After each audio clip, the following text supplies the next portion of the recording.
What is good, ladies and gentlemen? It's KELVIN, and today is a very special day for you person sitting right there watching this video, because today I'm going off a script for the first time ever, and this is also the first non-animated show I'm reviewing on the channel.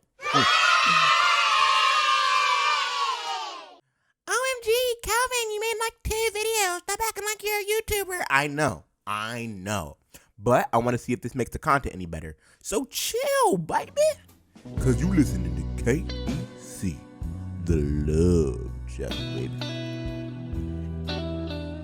Anyway, I'm late to the party, but today's episode is about Tenet, baby. Tenet.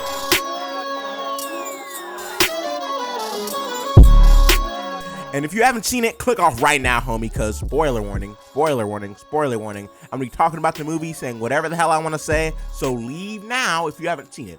But, you know, of course, if you don't care, sit back, relax, and kick your feet up, nigga, because, whoo, I enjoyed this one.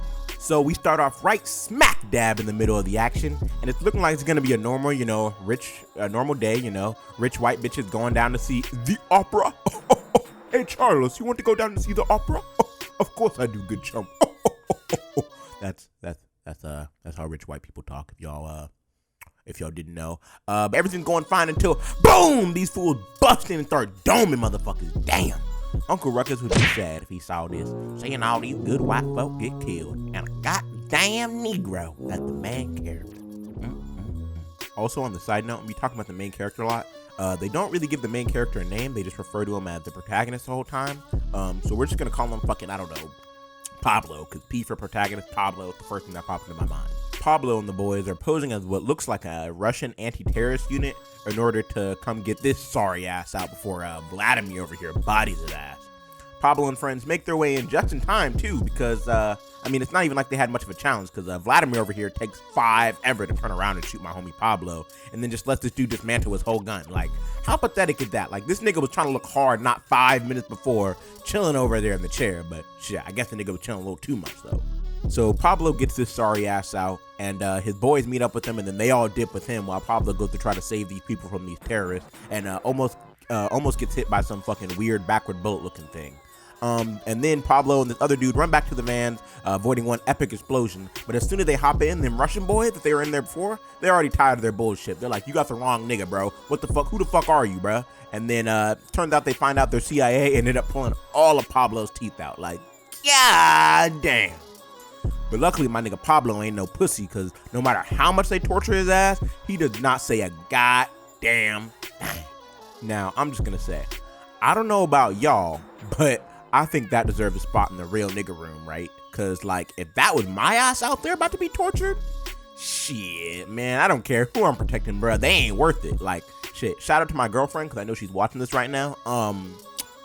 Don't get yourself caught up with some crazy ass people, because I am not the nigga. I am just not the nigga who gonna sit there and get my ass obliterated because some niggas looking for you. Like, I'm sorry. If they gonna kill me anyways.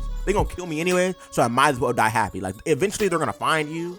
So I just got tortured for no shit. I mean, like, they gonna find you anyway. I might as well give you up. Like, I'm not about to sit there and get my shit rocked, like, on some dumb shit, bro. That don't make no sense to me, but y'all let me know down in the comments if you think I'm a dog or not, or if you agree with me. Like, shit, are you getting tortured for some bullshit? Come on, let me know. Now, from here, the movie just flows, like, scene to scene. They don't waste no time on too much bullshit. But, I mean, it's not like they could anyway, because, like, the film has a lot of information to get to you. So, they kind of had to, get it together. Plus, the action scenes and plot seem to be the most important aspects of the movie overall. The only real backstory we get is about Kat and her husband, which, like, directly falls into the plot. So, So after torturing his almost dead homie, is able to give him this fucking suicide pill that he lost, and he basically just killed himself. Suddenly, after he kills himself, he wakes up in the hospital confused as fuck, and it turns out these niggas the CIA have been giving him fake pills, and they lied to him. But they're like, hey, it's okay, bro. Like, I know you just got your ass beat, right? And, like, I know you got all your teeth pulled out, but listen, homie, listen. All that shit you did, it was a test, bro. And you passed, my dude. Like, that's dope as hell, ain't it, bro? Like, yeah. No, nigga, I just got my teeth pulled out. Nigga, you telling me that was all for some fake-ass bullshit test? Then these niggas want to ask him to save the world. Like, damn, no fucks given. They get him up to speed on what's going on, and basically they're being attacked by the future. The niggas found a way to invert weapons and even people. So when you fire an inverted gun, the bullet flies backward in time or some shit. And if you get hit, like, nigga, you fucked. Like, you big fuck. Like, BBC fucked. Like, all up in your cheeks, stroking deep, coming heaps, getting relief. Type beat, homie. Like, damn! Whoa, y'all just hear that shit, bro? Bars, bro. I need to hop on the track with my nigga Kudos to Kato. Shout out to Kudos to Kato. Kudos to Kato, bro. Shit, we need to hop on a track because there was some bars right there. Anyway, all I'm saying is, like, niggas will be able to play golf in your asshole. Like, that's how fucked you be if you got hit with this bullet. So they get him up to speed, they put him on a mission, and he accepts. Then he goes to India, and he meets up with this nigga Neil, and they take a quick little mission to the Indian El Chapo's house, and Pablo finds out this Russian dude's making the bullet. And so he's like, damn, I'm gonna use his wife to get to him. Now, this is where this man really earns himself a spot in the real nigga's room. Because, you know, after he's meeting up with the wife, the husband's goons show up, and honestly, they try their best to rock my nigga's Pablo's shit. But he said, not today, Satan, because casually, let me emphasize, he casually sends their ass back to the fucking shadow realm. Like, bruh, 4 of these apparent thugs, thug-ass dudes, all got bodied by one man simultaneously. Like, bitch boy over here didn't know how to hold nobody and then gets his ass beat with a goddamn fucking cheese grater. This nigga over here clearly wasn't paying attention because he gets glass in his face and then tries to run back all hard and shit, but then gets hit in the face with more glass and then gets his face slammed through a fucking window. Like, lastly, this big bitch over here is probably the most sorry ass nigga out of all of them. Like, because he's big as hell, but can't keep his balance. Like, gets kicked through a motherfucking door. Like, I'm sorry to any of my big homies out there. Like, but if you're this big, bro, you shouldn't be getting your ass flung around like a fucking ragdoll, homie. Like, you ain't doing something right with your life. Like, your ass need to stop skipping leg day, because clearly you can't keep yourself standing, bro. Like, damn. Bitch ass nigga. After this, Pablo ends up making a deal with this bitch and plans to covertly raid a super sophisticated, like, warehouse where rich people store their goods, because her husband has some painting in there that he's holding over her head and he's trying to get her out of it. This is only about like 40 minutes into the movie, and honestly, it's one of the hypest parts of the whole movie. Besides when they do it again, but we'll touch more on that in a second. He calls a small distraction, and then after everything, they end up getting to this room where they see bullet holes through the glass and everything, and suddenly a man in all black pops out and starts throwing hands with Pablo, but the whole time he's reversed or inverted. And I put quotations over reverse for a reason, because let me ask y'all a quick question. How do y'all think they made this scene look so good? Editing, special effects, CGI?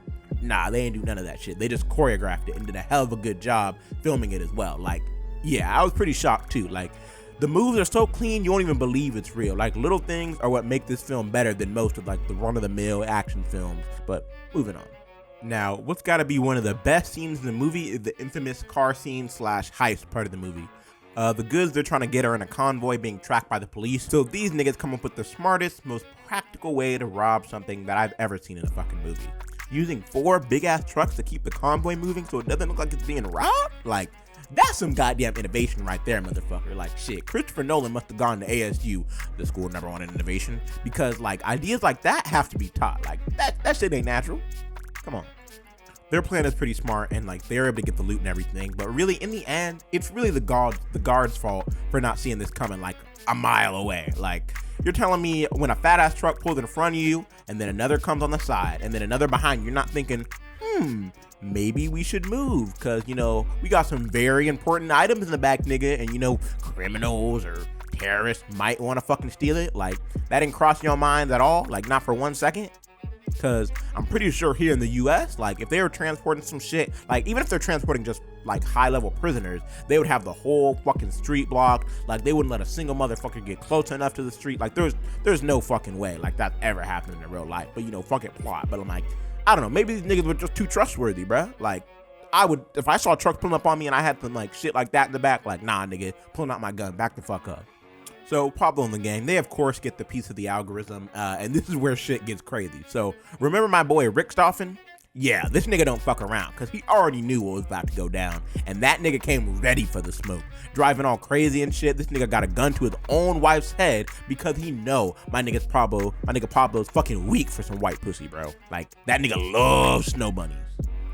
And you know, I guess I can't blame him. Okay, we all had a time. We all had a time where we were weak for snow bunnies. You know, I went through a phase. My friends went through a phase. Like, you know, I understand it, bro. But like, it don't last, bro. You got to go for the minority. You got to go for the Chicanas, the fucking black chicks, the Africanas, bro. Like all like the fucking Muslim bitches. Like that. That's where it's at. But you do you, fucking you do you, Pablo. Once fucking Richtofen over here gets a piece of the fucking algorithm, he just leaves that hoe in the car. Like, damn, cold-blooded. But yeah, this scene was like dope as hell overall. Like the backwards driving is what did it for me. Also, even though we don't like find out till later, our boy Pablo goes back, like when our boy Pablo goes back through it all, turns out this fool over here wasn't even counting down from when he was gonna kill fucking Cat. He was counting down to when he would flip this nigga over and burn his ass. Like in the past / future type beat, you know what I mean? So then my nigga Pablo, of course, has to save his bitch. Like they're driving up, pull up on the car, like he's trying to jump in, she's driving backwards, about to hit the thing, and I mean, he's gonna go stop in the car, but like, you know, this little bit of fucking, this little bit of pressure on the brake definitely would have stopped it. But you know, whatever. Overall, man, yeah, I really enjoyed this movie, and honestly, it's an action movie like no other. Like the story behind everything is actually pretty good. There was never a point in the movie where I was like bored or like losing interest, and that's honestly because they did a great job of just keeping things going. Like the pacing is solid, even when there's like no action going on, it's pretty good. I almost wish there was a sequel came out so that we could learn more about like the world and the inverted shit and all that, but I'm not too sure what they would do in that besides, you know, going more in depth about how Tenet was created and like all the inventions of like Neil and Pablo, I guess.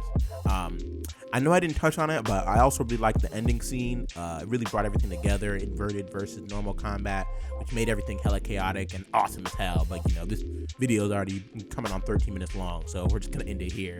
The movie was also shot really well, and honestly, had it been otherwise, it probably would have been a flop. Like the actors also played their parts phenomenally. I hadn't seen Robert Pattinson in a movie since like fucking Twilight, my nigga, and it was kind of weird seeing him in this in an action movie. But you know, once the action started and he really got into his role, he played it well. I completely forgot about him being Edward in fucking Twilight. I'm glad I saw him in this because, you know, whenever back in the day, like a while ago, when I found out he was gonna play the new Batman, I was a little skeptical, but you know, I can see it now. I can see it. The protagonist, his name is, the actor who plays him, his name is John Washington. He also played his role great. I never seen him in anything else besides this, but the man was great at looking like he was fucking shit up and everything. Came off as a real cool, calm, and collected, like, veteran, and not just your run-of-the-mill action hero. Yeah, overall, I just thought it was a good story. You should definitely give it a watch if you haven't watched it. I told you all the scenes that happened, but you should still watch it. There's, like, way more they go into. So it's like a spoiler review, but not really a spoiler review, so go ahead and give it a watch. But other than that, that's all I got for y'all.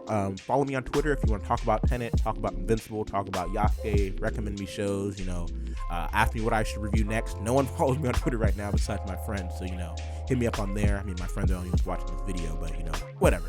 Moving on. Anyway, y'all, yeah, follow me on Twitter at KEC_Kelvin. Follow me on TikTok at KEC_Kelvin. And other than that, stay groovy, y'all. And this is Kelvin. Audi R8.